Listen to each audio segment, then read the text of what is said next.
So let's start with the detail explanation of subject, verb and object. सर्वात आधी मी हे 3 सेंटेन्सेस इथे लिहिले आहेत. Let's go to the first sentence. I play football.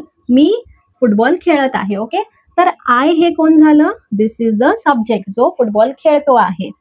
Play काय आहे? तर हे वर्ब आहे, जी क्रिया घडते आहे ते. आणि फुटबॉल काय आहे? ही क्रिया कोणासोबत घडते आहे? तर फुटबॉल सोबत. तो फुटबॉल इज द ऑब्जेक्ट. आलं? क्लिअर झालं? Next sentence. She reads the book. She, this is the subject, जे क्रिया करत आहे ती. रीड्स इज द वर्ब आणि the book, book is the object, ज्याच्यावर ही क्रिया घडत आहे. Next sentence. They watch TV. आता दे कोण आहे? तर खूप जण आहेत, but this is a subject. Watch is the verb, जी क्रिया घडत आहे ते. आणि टीव्ही इज द ऑब्जेक्ट. ते काय बघत आहेत? तर ते टीव्ही बघत आहेत. ओके, आता जर तुम्हाला हे आयडेंटिफाय करायचं आहे तर एक बेसिक क्वेश्चन विचारा. Who does what to whom, म्हणजेच कोण, कोण आहे जो कोणाला काहीतरी करत आहे.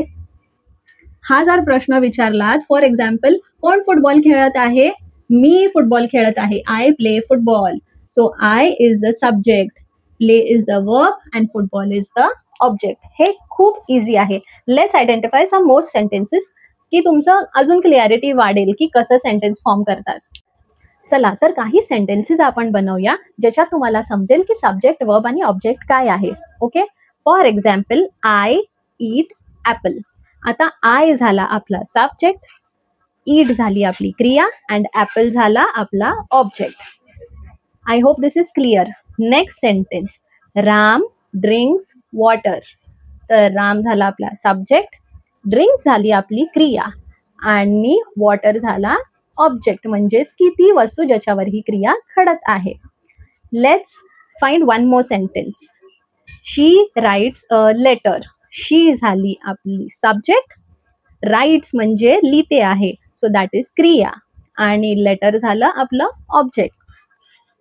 काही कॉमन मिस्टेक्स जे आपण करतो, युजली जे मी तुम्हाला बेसिक फॉर्म्युला सांगितलं आहे, that is subject plus verb plus object.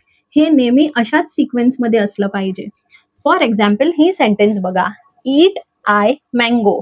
इथे ईट हे वर्ब आहे, I is the subject and mango is the object. तर इथे उलट आहे. कसं आहे? Eat is the verb, subject आणि हे ऑब्जेक्ट. हे बरोबर आहे? No. So you have to arrange it. It will come I eat mango.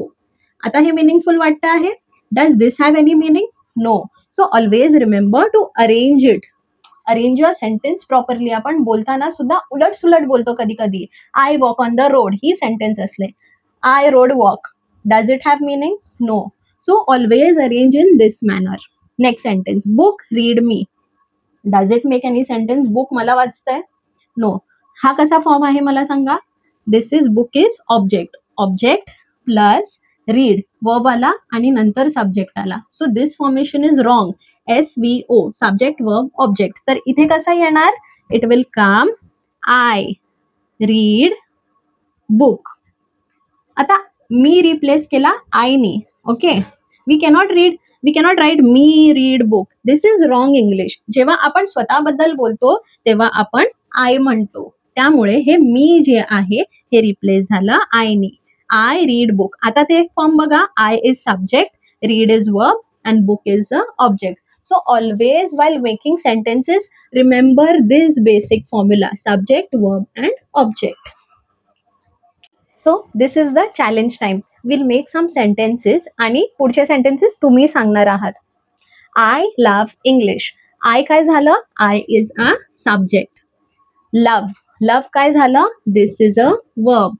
And English is the object, ज्याच्यावर ही क्रिया घडत आहे. नेक्स्ट. माय ब्रदर प्लेज क्रिकेट. तर माय काय झालं? माय इज सब्जेक्ट. ब्रदर काय झालं?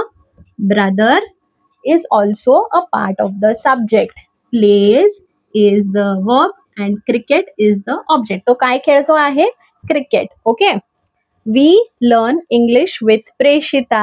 आता तुम्ही सांगा की ह्याचं सब्जेक्ट आणि वर्ब आणि ऑब्जेक्ट काय असणार, कमेंट्स मध्ये नक्की सांगा. So I hope you understood the basic फंडा ऑफ मेकिंग अ सेंटेन्स. पुढच्या लेक्चर्स मध्ये मी तुम्हाला ॲडवर्ब्स, ॲडजेक्टिव्ह, नाउन्स हे कसे ऍड करायचे सेंटेन्स मध्ये हे मी शिकवीन. And don't forget to mention in the comments the sentences which you are using daily using this funda. Chalo, bye.